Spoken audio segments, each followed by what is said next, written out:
When I was a boy, the moon was pearl, the sun a yellow gold.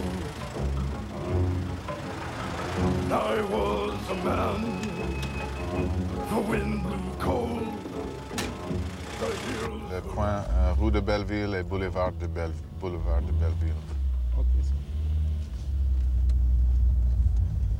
Well, Jim, what was the starting cab to this project? The starting cab, yeah.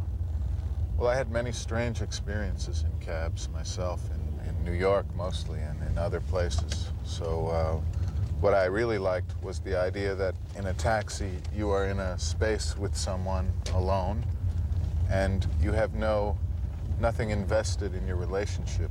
You can say whatever you want, you can be completely honest or dishonest, and that kind of freedom of an intimate relationship with a stranger for a brief time was interesting to me.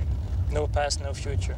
No Just past, no moment. future, and also the fact that we leave Montmartre, we go to Belleville, and those usually are the significant things. The taxi ride is not significant. So I like the idea to make a film made up of the insignificant moments. So that's really the genesis of the idea. But now that I have gone from here, there's no place I'd rather be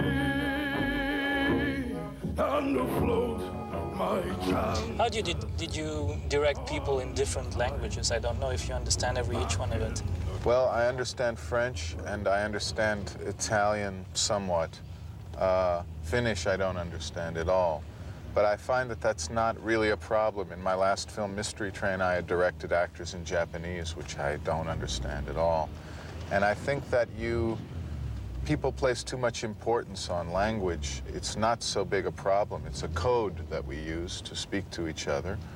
But for example, I like to watch films on video at home. I now have a multi-system video, so I can buy videos in any place and watch them. So I often watch films that are not subtitled, and I don't understand the language. And it's really amazing how much of the subtlety and the nuances of the characters you understand from things other than language.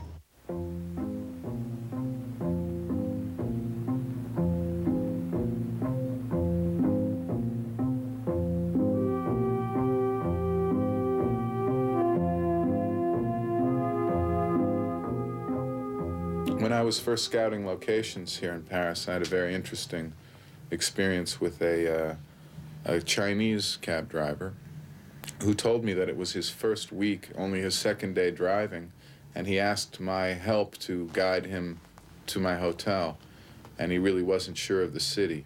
And he was really a nice guy, and I showed him which way to go, and he said to me, within 1 month I will know Paris very well, I will be a very good cab driver. And we had a very nice conversation. I wished him good luck, and I was sure I'd never see him again. And about a week later, I was in the, I guess, the 12th or the 13th in the Chinese section of Paris. And I was taking photographs late at night in the rain, so just walking by myself, looking for locations or possible images. And a cab pulled up, and a guy was yelling, "Monsieur, monsieur." And it was the same guy, and I went over and talked to him, and he said, "Yes, I'm learning. In 1 week, I learned very much of Paris. Now I'm really going to be good." And he asked if I needed a cab, but I still wanted to walk alone, so he left me there, but it was just a kind of strange coincidence.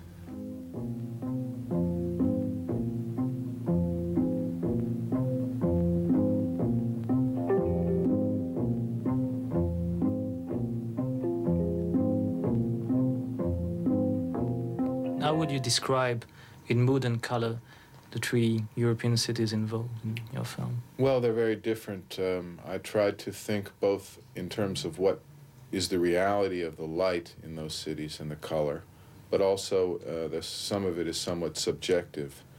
Rome is a very dark city. It's not lit, and in fact, Roberto's character, although he's wearing dark glasses, he says very early on, well, at least you'd think they could put up a few lights once in a while in Rome.